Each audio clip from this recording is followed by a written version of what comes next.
aujourd'hui, je vais plutôt vous parler de ce qu'on fait avec les animaux et puis de comment on peut s'inspirer de certaines de leurs propriétés pour pouvoir les adapter à des choses qui sont plus industrielles.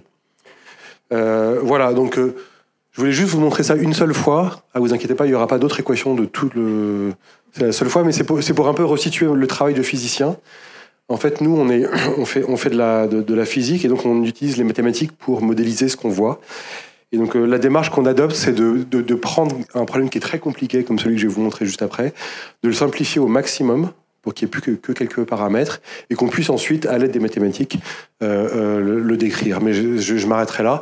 Et en fait, ce que montrent ici ces deux équations et ce diagramme, c'est que nous, tout ce que je vais vous montrer là, met en scène des problèmes qui sont à l'interface entre un solide qui peut se déformer et un fluide, donc que ce soit de l'eau ou de l'air, qui va le déformer. Voilà. Et donc tous les problèmes que je vais vous montrer se situent vraiment au milieu enfin à l'interface de ces deux phénomènes. Ok, est-ce qu'on peut couper le son peut-être ? Merci. Donc là, aujourd'hui, donc nous, on s'intéresse à la façon dont les animaux peuvent se déplacer dans un fluide, donc que ce soit l'eau ou l'air. Et deux exemples que je vais particulièrement développer là dans cette intervention, c'est le vol des insectes. Alors vous voyez que là, vous aviez un vol de libellule. Je vais essayer de remettre un vol de libellule où on voit que les ailes se déforment énormément pendant le vol, qui est un vol battu. Et puis là, en haut à gauche, vous avez ce qu'on appelle une anguille ruban, où là aussi on voit un corps. Donc le corps de cet animal se déforme énormément lorsqu'il est en train d'avancer. Voilà. Donc un exemple encore plus frappant, ça c'est un papillon de nuit. C'est une vidéo qui a été faite aux États-Unis à Brown University, et en fait ils utilisent ce que nous on utilise aussi beaucoup, c'est la technique de l'imagerie à haute cadence. Donc là vous avez à peu près, je pense, 500 à 1000 images par seconde, et ça décompose très bien alors je sais pas pourquoi les films sont pas en boucle. Normalement, il devrait l'être. Et donc, ça décompose très bien le mouvement des ailes de cet animal. Et là, encore une fois, on voit quelque chose de très flagrant, c'est que les ailes se déforment énormément lorsque le battement se fait. Donc, une des questions qu'on s'est posées, nous, au laboratoire, c'est est-ce qu'il y a une utilité ? Est-ce que les animaux se servent de la déformation de leur aile pour quelque chose qui a à voir avec de la propulsion ou de la performance de vol en général ? Voilà. Alors nous, voilà comment on travaille, on est des physiciens, donc encore une fois, je le répète, on prend quelque chose de très compliqué qui est l'oiseau de nuit que vous avez vu juste avant, et on fait quelque chose de beaucoup plus simple, et c'est ça qu'on va étudier. Et donc ça, c'est l'oiseau ou l'insecte du physicien, donc c'est juste un petit système mécanique, un insecte mécanique avec un système de bielle manivelle qui est très simple. Et puis les ailes, vous voyez, elles sont extrêmement simples, c'est juste du polymère, donc un plastique comme les transparents que vous avez, qui s'appelle le mylar, qui est en fait un plastique qui sert à faire les voiles de planche à voile ou de voiles de bateau, et dont on contrôle très bien les propriétés. Donc ce qu'on fait, c'est qu'on prend un système comme ça qui est très simple, on lui met des ailes qui sont encore plus simples, on le fait battre de haut en bas comme le ferait un insecte, on essaie de voir ce qu'on peut tirer comme information. Et alors comment on a travaillé ? En fait, on s'est inspiré d'une expérience qui a été faite il y a plus d'un siècle par Étienne Jules Marais. Je pense que certains d'entre vous le connaissent. C'est lui qui a inventé l'imagerie rapide, justement. Je pense que tout le monde a en tête ces images de courses de cheval décomposées, de sauts d'athlètes, etc. Donc c'est lui qui a inventé ça. Et il s'intéressait aussi au vol des insectes. Et donc ce qu'il a fait comme expérience, c'est pour essayer de voir comment voler les insectes, il s'est servi d'un manège. Donc ce que vous voyez ici, là, c'est un manège vu du dessus. On a un axe qui sort du sol. Et puis il y a un bras qui est libre de tourner. Okay. Et ce qu'il a fait, c'est qu'il a mis un insecte ici, là, donc un insecte au bout de ce bras-là qui peut tourner de tout seul, qui est libre de tourner, et puis il a collé un insecte, l'insecte voulant s'échapper bat des ailes. Comme il bat des ailes, il fait de la propulsion, et comme il fait de la propulsion, il se met à faire tourner le manège. Et préalablement, il avait mis deux petits points de peinture réfléchissante sur les ailes, et donc il a pu observer le mouvement des ailes pendant le vol. Donc nous, on a trouvé ça très élégant comme expérience, et on a voulu reproduire la même chose. Et ce qu'on a fait, c'est ça. Et donc là, vous voyez que vous avez notre insecte mécanique qui est sur un bras, qui lui est libre de tourner. On lui fait faire des oscillations, donc des mouvements battus des ailes. Et puis après, on fait ce que fait n'importe quel physicien ou scientifique, c'est-à-dire qu'on mesure des choses. Et on peut mesurer, suivant la flexibilité qu'on va mettre dans les ailes, donc leur aptitude à se déformer ou pas, On va pouvoir mesurer à quelle vitesse il va aller, quelle puissance il aura consommé. En gros, on va pouvoir caractériser la performance du vol en fonction des paramètres qu'on met. Et nous, les paramètres qu'on met ici, c'est la vitesse à laquelle il va battre des ailes, d'accord, ce que je vais appeler la fréquence. Et puis surtout, ce qui est plus important, c'est la rigidité de ces ailes-là. Okay, donc, est-ce qu'elles peuvent beaucoup se déformer ou est-ce qu'elles peuvent pas du tout se déformer? Puisque c'était la question qu'on se posait. Donc voilà, donc, ça fait exactement la même chose. Et là, on peut mesurer plein de choses dont je viens de vous parler. Voilà, donc ça c'est une façon, encore une fois, compacte pour un scientifique de montrer les mesures, mais je vais vous expliquer ce que c'est. En gros, ici, il y a la vitesse à laquelle l'oiseau va battre. Est-ce qu'il bat vite des ailes ou est-ce qu'il bat pas vite des ailes? Donc pas vite, c'est vers la gauche, et vite, c'est vers la droite. Et puis là, c'est la vitesse de vol, donc la vitesse à laquelle il va voler. Okay, et là, toutes ces courbes-là différentes, enfin toutes les couleurs que vous voyez qui sont différentes, c'est la rigidité de l'aile. Okay, donc en noir, vous avez quelque chose qui est une aile qui est rigide, c'est-à-dire elle ne se déforme pas du tout pendant le mouvement. Et donc voilà, elle est purement rigide. Et donc on a une relation qui est une droite entre la vitesse à laquelle je vais battre des ailes et la vitesse à laquelle je vais aller pour voler. Et ensuite, toutes les couleurs sont un dégradé de rigidité. Et ce que vous voyez, c'est que pour des ailes qui sont très flexibles, donc la rouge et la bleue, donc c'est des ailes qui se déforment beaucoup, comme la vidéo que je vous ai montrée avant, ben on voit que dans certaines gammes de paramètres, donc notamment la rouge ici, et ben pour la même vitesse à laquelle elles vont battre des ailes, pour la même énergie qui va être dépensée à faire le mouvement, on va quasiment 2 fois plus vite, sans avoir rien fait du tout. C'est-à-dire qu'on fait le même mouvement de haut en bas, et pourtant je vais, moi, avoir la conséquence, c'est que je vais aller 2 fois plus vite. Donc c'est un mécanisme qui est complètement passif, qui coûte rien en énergie et qui permet d'améliorer les performances juste en jouant sur la forme. Et alors comment ça marche? Là encore aussi, je vais tenter de vous l'expliquer. Ici, vous avez une aile qui est rigide, donc il ne va pas pouvoir se déformer. Okay, on imagine que l'insecte vole de la droite vers la gauche. Et ici, vous avez une aile qui va se déformer, et donc elle va avoir une forme différente par rapport à l'air qui est environnant. Et il se trouve que cette forme-là, à cet instant-là, elle est beaucoup plus aérodynamique que celle-là, parce qu'elle a réussi à se déformer. Et en fait, on s'est rendu compte, nous, que si on choisissait bien le matériau, donc la capacité à se déformer, et qu'on choisissait bien les paramètres, donc typiquement la vitesse à laquelle je vais battre de l'aile, et bien à ce moment-là, l'aile se met automatiquement dans une forme qui est optimisée pour la production de force. Et tout ça, c'est complètement passif.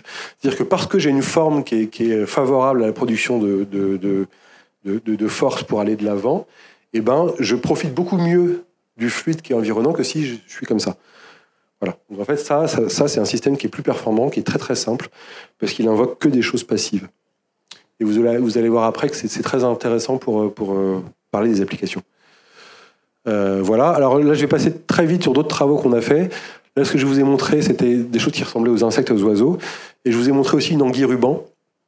Et puis, on a réussi à faire la même chose avec cette anguille-là. Donc, ce que vous voyez ici, c'est juste un filament inerte, flexible, encore une fois en caoutchouc. Et puis, vous avez un petit aimant ici, là, qui est logé dans la tête. Et là, vous avez un champ magnétique oscillant. Donc, le champ magnétique passe de haut en, enfin, il change de sens de haut en bas. Et parce qu'il y a un aimant dans le nageur ici, la tête va attirer à droite, puis à gauche, puis à droite, puis à gauche. Et ensuite, elle va propager une onde le long du corps de cette... je vais essayer de vous remontrer la vidéo. Normalement, les films sont en boucle, c'est dommage, mais... Voilà. Et donc, une onde va se propager le long du corps de ce nageur qui va imiter exactement ce que ferait un poisson ou une anguille et qui va créer de la propulsion.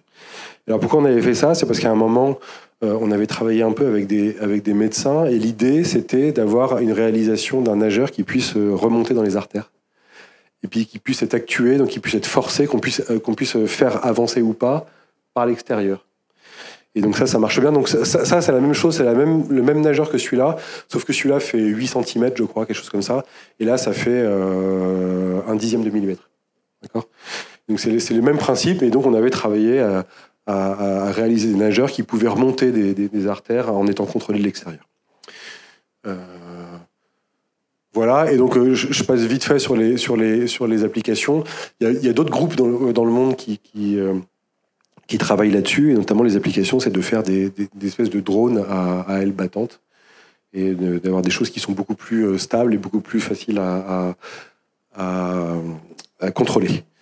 Alors en fait, le phénomène que je vous ai montré pour l'insecte, je vous ai dit à chaque fois, à chaque instant, si je choisis bien les paramètres de mon expérience, c'est-à-dire le matériau de l'aile et la vitesse à laquelle je vais faire battre mon aile, eh ben, je vais avoir la forme la plus aérodynamique qui va me permettre de favoriser les efforts qui vont me permettre d'avancer. Et ben, en fait, c'est des propriétés qui sont partagées aussi par les végétaux. Là, ce que je vous ai montré, ce que vous voyez en bas ici, c'est une feuille sous un écoulement, et on voit qu'en fait, si le vent est trop fort, la feuille va se courber. Il se trouve que si on regarde la forme que prend cette feuille, c'est la même chose que pour les insectes, c'est-à-dire qu'elle prend la forme qui va minimiser les efforts aérodynamiques qui vont l'empêcher de s'arracher. Et donc on peut faire l'expérience sur une même feuille de plastique. Donc là, c'est une feuille de plastique qui est soumise aussi à du vent. Et là, il n'y a pas de vent du tout, et là, il y a un vent qui est très fort. Et en fait, à chaque fois qu'on change la vitesse du vent, donc là, c'est faible vitesse de vent, elle est très forte, et ben, elle prend une forme différente, et à chaque fois, cette forme-là est la forme qui va lui permettre de minimiser les efforts qui sont exercés sur elle, et ainsi pouvoir éviter l'arrachement. Et donc, que ce soit pour les insectes ou pour les végétaux, c'est des choses qui nous ont inspirés pour savoir si on pouvait faire des choses avec. Et on s'est demandé si ça pouvait marcher avec des éoliennes. Alors, je vais vous expliquer le principe rapidement. En fait, donc oui, alors juste avant, là encore une fois, c'est l'éolienne d'un physicien. Donc, c'est une éolienne qui est vraiment très, très médiocrement designée. C'est une éolienne qui n'est pas du tout performante, celle-là. Hein. Mais, vous voyez, les pales, elles sont toutes droites, elles sont rectangulaires. Elles ont une épaisseur qui est constante, et donc pour un physicien, c'est facile d'aller faire des mathématiques ou d'aller caractériser ces choses-là expérimentalement. Donc, encore une fois, on prend un objet qui est compliqué, on le simplifie pour essayer de comprendre s'il y a des choses qu'on va pouvoir expliquer ensuite sur le système plus compliqué. Donc ça, c'est l'éolienne qu'on a utilisée. Et donc, ce qui se passe, c'est que donc là, c'est cette pale d'éolienne la même que je mets dans une soufflerie. Donc une soufflerie, c'est un tunnel dans lequel je vais pouvoir faire varier la vitesse du vent. Et au fur et à mesure que je fais varier la vitesse du vent, vous voyez qu'en fait la pale d'éolienne, elle va changer de forme, elle va se courber. Et en gros, ce qu'elle va faire, c'est qu'elle va changer l'angle qu'elle fait avec le vent. Donc le vent arrive par ici, hein, et donc plus je vais souffler sur cette pale, plus elle va se déformer et plus l'angle qu'elle fait avec le vent va changer. Voilà. Alors ça a son importance, parce que je vais vous l'expliquer ça juste maintenant. En fait, je ne sais pas si vous êtes familier avec le fonctionnement d'une éolienne, mais il se trouve que c'est un objet qui est assez capricieux, parce qu'il ne fonctionne qu'à un seul point de fonctionnement. C'est-à-dire que le rendement d'une éolienne, grosso modo, ça suit une courbe comme ça. C'est-à-dire que c'est un maximum pour une certaine vitesse de vent. Et si je commence à m'écarter de cette vitesse de vent-là, eh ben, ma performance, elle s'effondre complètement. Et du coup, ma machine ne marche plus du tout. Et donc, ce que je veux, ce que font les fabricants d'éoliennes et les exploitants d'éoliennes, surtout, c'est d'essayer de mettre les éoliennes dans les endroits où le vent ne change pas. Parce que si on les met dans un endroit où le vent change, la machine ne marche plus. Et c'est un problème. Et alors, pourquoi ces éoliennes-là, les éoliennes marchent que à un point de fonctionnement ? C'est parce qu'il faut qu'elle garde un certain angle. Donc ici, c'est la vitesse du vent, d'accord ? Et ça, c'est l'angle optimal que je dois mettre à ma pale d'éolienne pour avoir le meilleur rendement de ma machine. Et sauf que si le vent change, en fait, il faudrait que je sois capable de modifier cet angle que fait la pale par rapport au vent. Et donc, si le vent change, il faut que je change l'angle de la pale. S'il descend, il faut que je change encore. Et donc, c'est ça qui rend difficile l'exploitation du rendement de l'éolienne. Et il se trouve que sur les très, très grandes éoliennes, il y a un moteur dans les pales qui permet, quand le vent change, de pouvoir réorienter la pale. Et alors nous, on a voulu adapter ça voir ce que ça faisait si on mettait une pale qui cette fois-ci était flexible. Donc si elle se déforme ici, là, qu'est-ce qui va arriver ? Et ben, en fait, il y a deux mécanismes qui vont faire que je vais pouvoir changer mon angle. Celui que vous avez vu, quand le vent se met à souffler dessus, ça va changer l'angle de la pale par rapport au vent. Mais quand l'éolienne se met à tourner, j'ai aussi un phénomène qui s'appelle la force centrifuge et qui va déplier la pale. Donc en fait, j'ai deux mécanismes qui me permettent de changer l'angle comme je veux, soit en tournant plus vite l'éolienne, soit en soufflant plus vite sur la pale de l'éolienne. Et il se trouve que, exactement pareil que pour les insectes, si on choisit bien le matériau dont est constituée la pale d'éolienne, et si on choisit bien sa géométrie, il se trouve qu'alors, la pale d'éolienne peut se reconfigurer exactement pas de la même façon qu'une aile d'insecte, c'est-à-dire qu'elle peut prendre, à chaque fois que je vais changer le vent, elle va reprendre une forme qui est optimale pour pouvoir faire tourner le rotor et produire ce qu'il y a de mieux dans l'éolienne. Et donc en fait, ça en fait un objet. Donc en gros, là, c'est des courbes qui sont peut-être un petit peu complexes, mais que je peux vous expliquer rapidement. En gros, avec une pale flexible, là, ça, en pointillé, c'est l'angle que devrait avoir l'éolienne en fonction du vent. Donc ce que je vous disais, c'est que plus le vent souffle fort, plus je dois fermer, plus je dois ouvrir mon angle. Et puis ça, c'est ce qu'on obtient avec juste une pale flexible. Donc, encore une fois, c'est un mécanisme qui est passif, qui ne coûte pas d'énergie, qui est durable, et qui utilise juste les propriétés d'un matériau qui est soumis à un écoulement pour pouvoir tirer le meilleur du rendement de l'éolienne. Voilà, donc là, il y a un brevet qui a été déposé dessus. Et puis, on a travaillé avec l'école de design. Donc, il y avait une session tout à l'heure, je ne sais pas si vous y avez assisté, sur ce que faisait cette école de design à Paris. Et on avait travaillé ensemble sur la réalisation d'éoliennes. Et notamment, il y a un projet qui avait vu le jour, en collaboration avec cette école, qui était de pouvoir développer un type d'éolienne qui est complètement versatile. C'est-à-dire que ce que je vous disais, c'est que le problème, c'est qu'une éolienne classique fonctionne pour une vitesse de vent, alors que les éoliennes à pale flexible fonctionnent pour tous les vents. Donc du coup, faire une mini-éolienne qui puisse se brancher dans n'importe quelle source de vent et pouvoir toujours continuer à fonctionner. Et là, notamment, c'était un objet qui était destiné soit aux gens qui sont loin des villes, sans électricité, soit aux SDF ou à des gens dans le besoin, pour pouvoir avoir sur eux un appareil versatile qui puisse à chaque fois extraire de l'énergie de n'importe quelle source de vent. Voilà, et très rapidement, il y avait eu un autre projet aussi pour équiper des éoliennes sur les toits de Paris, sur lequel on avait travaillé. Voilà, je ne sais pas s'il me reste du temps. Je sais pas moi, j'ai pas pris le temps personnellement, mais... Et alors, je peux vous montrer... du coup, je vais terminer sur une chose, peut-être, je vais passer ça, qui était la récupération d'énergie de vague.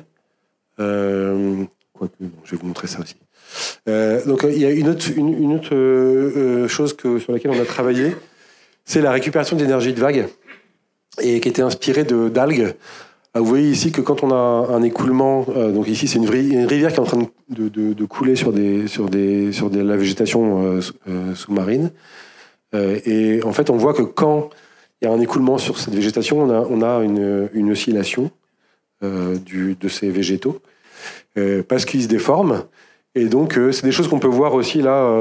Vous avez un exemple d'une expérience qui a été faite aussi, où c'est juste un filament un peu le même que je vous ai montré pour le nageur, avec un écoulement. Et donc, si on produit un écoulement de fluide sur une structure flexible, elle se met à faire ça.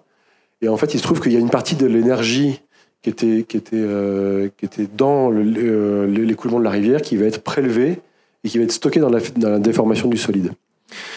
Et nous, on se disait, on s'est posé la question de savoir si on pouvait utiliser ça pour essayer de faire ce qu'on appelle de la protection de la ligne de côte.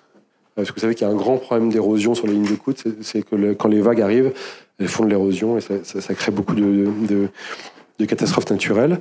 Et donc, une des façons de faire, c'est d'essayer de dissiper l'énergie avant qu'elle arrive sur les côtes. Ce que vous voyez ici à gauche, c'est de la végétation artificielle. Donc c'est encore une fois, c'est juste un corps déformable dans le même matériau que tout à l'heure. Hein. Et donc à chaque fois qu'un train de vague arrive, qu'une vague arrive, elle déforme cette rangée et puis elle prélève un peu d'énergie. Là on voit que c'est pas suffisant parce qu'il reste encore beaucoup de vagues derrière. Par contre, si je multiplie un petit peu les rangées ici, que je fais une vraie forêt artificielle de végétaux, et ben on voit qu'en fait toute l'énergie des vagues qui était sur le côté à droite là, et ben a été dissipée de l'autre côté. C'est-à-dire qu'en fait ce qui s'est passé ici, c'est qu'il y a eu une double conversion d'énergie, c'est-à-dire que l'énergie des vagues vient déformer mais ces lamelles là, elle stocke l'énergie sous forme d'énergie élastique et ensuite elle rend l'énergie au fluide, mais plus sous forme de vague, et donc elle peut plus arriver jusqu'à la côte. Et on a dissipé toute l'énergie, on a préservé la ligne de côte. Voilà, et puis donc je vais passer là-dessus et je vais vous montrer juste un dernier exemple, parce que dans notre équipe on travaille aussi beaucoup sur la nage des poissons et la nage collective des poissons, et il y a une autre chose aussi dont on s'est inspiré, c'est ça. Alors j'espère que le film va marcher. Voilà, vous voyez, en fait quand on prend un poisson et qu'on le regarde nager avec de l'imagerie rapide, on s'aperçoit qu'il ne fait pas de nage en continu, mais qu'il fait en fait ce qu'on appelle en anglais du burst and coast. Donc en fait, il a une phase active suivie d'une phase passive. C'est-à-dire qu'il y a un temps pendant lequel il va bouger la queue, déformer son corps, et puis un temps où il va s'arrêter. Et il va utiliser l'inertie de son corps pour continuer à avancer. Et puis il va reprendre ça, et donc c'est une manière cyclique, il va se déformer, puis rester droit, se déformer, rester droit, et c'est comme ça qu'il nage tout le temps. Quelle que soit la vitesse de nage, d'ailleurs. Et en fait, il y a une raison à ça, c'est qu'il utilise l'inertie dans la phase passive, c'est-à-dire qu'il évite de dépenser de l'énergie dans la phase passive, et il dépense de l'énergie que dans la phase active. Et il se trouve qu'en fait, il fait ça parce que quand un poisson bouge son corps, en fait, il dépense beaucoup d'énergie pour pouvoir avancer, parce qu'il faut pousser le fluide qui est autour de lui. Et puis une fois qu'il a pris de la vitesse, il se laisse aller, et il a une forme qui est droite, qui est très aérodynamique, où là, il va dépenser très très peu d'énergie. Et donc, en alternant ces deux choses-là et en choisissant bien les paramètres, eh ben, il arrive à aller à avoir une performance qui est bien meilleure que s'il nageait tout le temps en continu. Et donc, nous, on a voulu faire ça pour les turbines de bateaux. Voilà. Pardon. Et donc, ce qu'on fait, c'est qu'on s'inspire donc de la façon dont les poissons avancent. Et puis, on fait une turbine qui, elle, va pouvoir, dans la phase active, grâce à la force centrifuge, se déployer et créer de la propulsion. Et dans la phase passive, de pouvoir se replier parce qu'elle est en train d'avancer. Et puis, de minimiser les efforts qui sont sur elle. Et ainsi, après, en choisissant les bons paramètres, pouvoir être plus performant qu'une turbine qui serait tout le temps en rotation, comme c'est le cas d'habitude. Et donc ça, c'est un exemple de ce que ça fait. Donc la turbine, dans la phase active, elle est comme ça.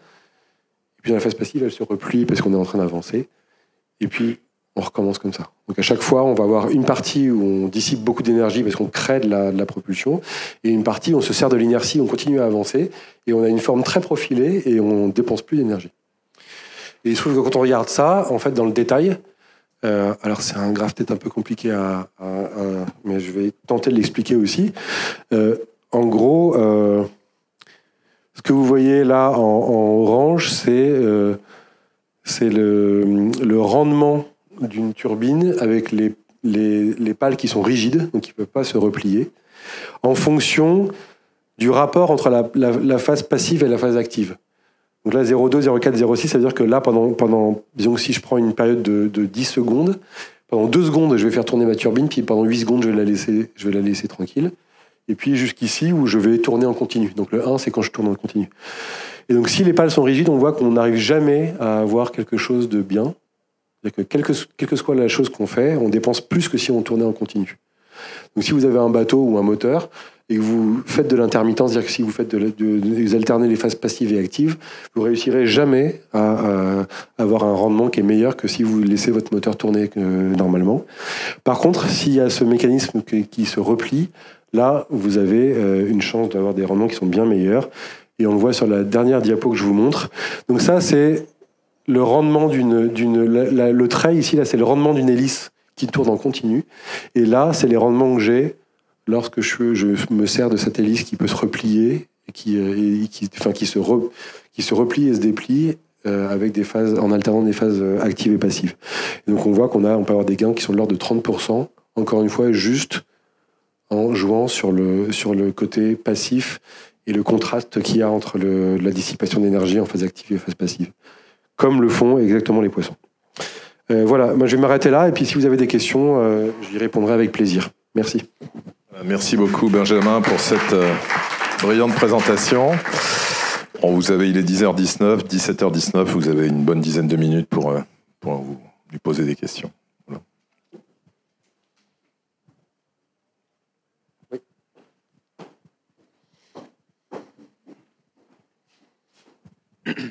Merci Pierre Williams. Là sur le graphe, vous dites qu'il y a un rendement qui est supérieur. Alors je vois sur la courbe qui est au-dessus avec les points. Par contre, celles qui sont en dessous sont inférieures à la droite. Alors j'ai très mal expliqué cette figure, je vais recommencer. En fait, ce qu'on voit ici, c'est la puissance que ça a coûté à aller à une certaine vitesse. Excusez-moi. Ça veut dire que en haut, j'ai choisi des périodes qui sont différentes. J'ai une période qui va être donc de 2 secondes et demie, 5 secondes ou 10 secondes. Et pendant ces 5 secondes ou 10 secondes, je vais alterner les phases actives et passives. Donc si j'ai des périodes qui sont très courtes, finalement, je vais jamais y arriver. Donc je vais dépenser plus d'énergie que si j'étais en continu. Par contre, pour toutes les autres, j'ai une grande plage ici où je vais à chaque fois gagner par rapport à ce que je devrais dépenser comme énergie si j'étais en continu. Donc ça, oui, excusez-moi, c'est pas le rendement, pardon, c'est l'énergie qui a été dépensée à aller à une certaine vitesse. Désolé pour la confusion. Merci. Et ça se traduit après par des applications plus industrielles ou qui sont peut-être en cours? Pourquoi pas? Alors en fait là, j'ai un étudiant en thèse qui est en 3e année. Et donc c'est plutôt encore en phase de développement, mais c'est des choses auxquelles on pense. Parce qu'en fait, on ne savait pas vraiment si ça a marché ou pas. Et en fait, là, ce que vous voyez là, ça a 10 jours. Mais vraiment. Et donc, en fait, maintenant, ça marche et ça marche très bien. Donc, lui, il est en train de scanner un peu l'espace des paramètres pour voir où est-ce que ça marche vraiment le mieux, etc. Mais en tout cas, maintenant, ça marche très bien. Et donc on peut imaginer que ça puisse être mis en place sur n'importe quel type de turbine. Voilà.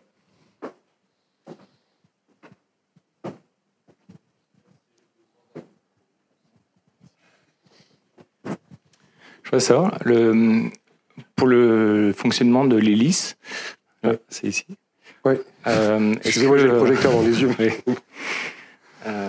Est-ce qu'on a un fonctionnement linéaire, une avancée linéaire, ou est-ce qu'il y a des à-coups Est-ce que c'est utilisable sur un bateau? Alors, la question est très bonne. Il y a des petits à-coups, mais en fait, les à-coups représentent moins de quelques pourcents de la vitesse à laquelle vous voulez aller. Donc après, je sais pas. J'en sais rien. Je vous donne l'écart relatif. Il n'est pas très grand en fait. Ok, merci. Ok, déjà si vous avancez de 50 cm, vous aurez plus le projecteur dans les yeux. Ah, c'est vrai. Merci. Aussi par rapport au cas d'usage, vous disiez potentiellement de n'importe quelle turbine, mais on est d'accord que en termes d'effort, finalement, c'est quand même assez contraignant de devoir changer totalement la configuration de la turbine, surtout si elle n'est pas plane. Enfin, ça serait plutôt peut-être pour des petits véhicules qu'on envisage ce genre de choses. Enfin, je sais pas ce que c'est votre intuition sur le use case. Je n'ai pas forcément d'intuition. Ce qui se voit là, c'est qu'effectivement, effectivement, ça marche. Ensuite, après, on n'a pas testé beaucoup de géométries différentes, etc. Mais ce qu'on voit, c'est qu'il faut moins de puissance, justement, à générer une dynamique un peu intermittente, c'est-à-dire s'arrêter, continuer, que si on la laisse tourner. Ça, c'est sûr. D'accord, parce que pour ce cas d'usage comme pour les éoliennes, j'avais l'impression que sur les grandes échelles, la résistance des matériaux va poser problème peut-être pour ces matériaux flexibles. Alors ça aussi, c'est une bonne question. En fait, il se trouve que là, on l'a pas encore fait parce que, comme je vous dis, le dernier graphe que je vous ai montré, c'est quelque chose qui date d'il y a vraiment pas longtemps. Mais pour l'éolienne, en fait, vous voyez, donc ce que je disais, c'est que la courbe rouge, la courbe noire, c'est ce qu'il faut faire. Et la courbe rouge, c'est ce qu'on arrive à faire juste avec un mécanisme élastique passif. Et en fait, ce truc-là, on a toutes les lois d'échelle selon la taille de l'éolienne. C'est-à-dire que si on prend une petite taille ou une grande taille, en fait, nous, on sait quel matériau il faut prendre. Donc toute l'étude a été faite, dont j'ai pas parlé ici. C'est-à-dire que effectivement, on a fait notre petit calcul au début sur la pale très très basique que je vous ai montré, mais après il y a toute une étude sur justement comment mettre à l'échelle et comment choisir son matériau et la capacité à se déformer selon la taille et la puissance qu'on veut. Donc ça, on l'a fait. Par contre, sur la turbine, pas du tout. D'accord, très intéressant, merci.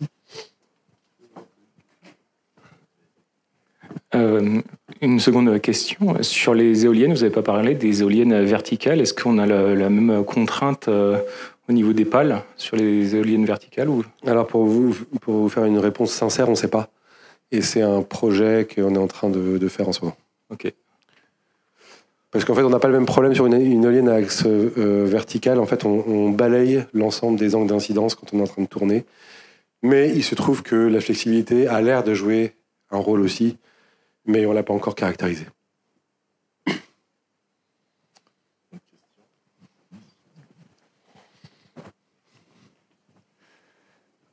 concernant la dernière étude que vous montriez au niveau des poissons, est-ce que les résultats sont également applicables sur de l'air? Qu'est-ce que c'est-à-dire que le fait de se replier, et d'être déployé puis et rétracté, est-ce que c'est également applicable sur de l'air? Oui, il n'y a absolument aucune différence. Parce qu'en fait, ici, la force centrifuge ne joue pas du tout. Donc, il n'y a pas du tout ce problème de contraste de densité entre l'objet et le fluide qui est environnant. Il n'y a pas de force centrifuge, ou très peu. Et surtout, nous, on travaille à des régimes où le fluide n'est pas du tout compressible, pas du tout. Et donc, en fait, travailler dans l'eau ou travailler dans l'air, pour nous, c'est exactement la même chose. Donc, ce serait un bateau ou un avion ou peu importe Oui. Ok. Ah oui, là, il Merci. n'y a aucune différence. Autre question? Oui, une petite question rapidement. C'était par rapport aux algues qui absorbaient de l'énergie dans l'eau. Ouais. Et vous dites qu'elles la restituent, mais pas sous la même forme. Et du coup, qu'est-ce qui se passe? Parce que finalement, comment elle la restitue à l'eau? En opposition de phase ou sous un mécanisme complètement différent? Excusez-moi, j'ai été, je crois, trop rapide là-dessus. En fait, ce qui se passe, c'est quand une vague arrive sur une dérangée là, elle va déformer le brin, ou je sais pas comment on appelle ça, le petit rectangle flexible. Et donc ça, c'est un stockage d'énergie, de vague en énergie élastique. Et ensuite, elle n'a plus qu'une chose à faire, c'est revenir dans sa position d'équilibre. Et quand elle revient dans sa position d'équilibre, en fait, elle va rendre de l'énergie au fluide en dissipant. Elle va mettre le fluide en mouvement localement. Donc il n'y aura plus du tout cette dynamique de vague qui va traverser et arriver sur les côtes. C'est juste que l'énergie va être restituée au fluide en le mettant en mouvement localement autour de la pale. Donc c'est ça qui se passe. D'accord, ok, merci. D'autres questions? On va... Oui, pardon. On va pouvoir revenir en deuxième semaine, Benjamin, parce que... Oui, bonjour et merci pour votre présentation. Je ne sais pas si vous l'avez dit peut-être durant la présentation, vous nous avez montré les équations. C'est des modèles analytiques simplifiés. Enfin, j'ai vu qu'il y avait de l'expérimental, mais où c'est de la simulation numérique. Ah oui, alors je vous ai montré pas mal de choses. En fait, nous, essentiellement, dans notre groupe, ce qu'on fait, c'est qu'on fait de l'expérimental. C'est qu'on fait des systèmes modèles qu'on va caractériser expérimentalement en faisant des mesures de force, d'écoulement et choses comme ça. Et après, c'est une deuxième étape. Alors, il y a des gens qui font le contraire, mais nous, c'est la deuxième étape. On va utiliser les équations que je vous ai montrées au départ pour faire un modèle analytique de ce qu'on est en train de montrer. Ouais, vous essayez, c'est ce que c'est ce que vous disiez, c'est que vous essayez de caractériser en fait les paramètres, en gros la flexibilité, des choses comme ça, et puis donc, par exemple, on va isoler un paramètre. Ouais. Et puis une fois qu'on a réussi à isoler ce paramètre et qu'on a vu qu'il y avait un effet, à ce moment-là, on sort un peu ce qu'on va appeler l'artillerie, là, où on va essayer de dire qu'une aile d'insecte, c'est juste une poutre ou une plaque, et qu'on va réussir à la déformer par un écoulement qu'on connaît à peu près. Et il se trouve que en faisant ça, nous, ça marche assez bien. Ouais. Mais donc notre façon de procéder, c'est ça. Et puis après, je vous ai montré une simulation numérique qui est en fait pas du tout faite par notre groupe, mais par des collaborateurs qui sont très proches, qui sont au Japon, avec qui on travaille beaucoup. Et c'était, je crois que je vous l'ai montré, ouais, c'est la dernière. Bon, du coup, et là, par contre, on fait appel à ce qu'on appelle la simulation numérique directe, c'est-à-dire qu'on va simuler les équations du fluide. Donc ça, c'est pas fait par nous, mais c'est fait par des collègues directs. Donc ce qu'on fait, c'est que nous, on mesure la déformation du poisson expérimentalement. On détourne et on leur envoie ça, et eux, ils mettent ça dans un code numérique. Et donc c'est une vraie déformation de poisson expérimentale, mais qui est mise dans un code numérique. Et donc du coup, ça nous donne accès à tout ce qui se passe dans l'écoulement, parce qu'en fait, expérimentalement, c'est extrêmement compliqué pour nous de le faire. Donc c'est très complémentaire de notre travail. Et vous avez essayé de catégoriser un petit peu les types de vols, les types de mouvements qu'il pouvait y avoir? Est-ce que on trouve peut-être des similarités, je pense, dans la nature, entre différentes espèces? Un peu, ouais. En ce moment, on a une thèse qui vient de démarrer, donc qui a un peu moins d'un an, en co-tutelle avec le muséum. On essaie de voir la variété des vénations d'ailes de libellules et de regarder quel est le lien à la capacité de vol. Donc on est en train de faire ce travail qui, a priori, n'est pas un travail qu'on fait d'habitude, mais qu'on commence à faire. Voilà. Parfait, écoutez, on vous écouterait des heures, hein, Benjamin, mais on a quelques contraintes horaires. Merci encore pour votre présentation. Et puis, bonne fin de salon à vous. Merci.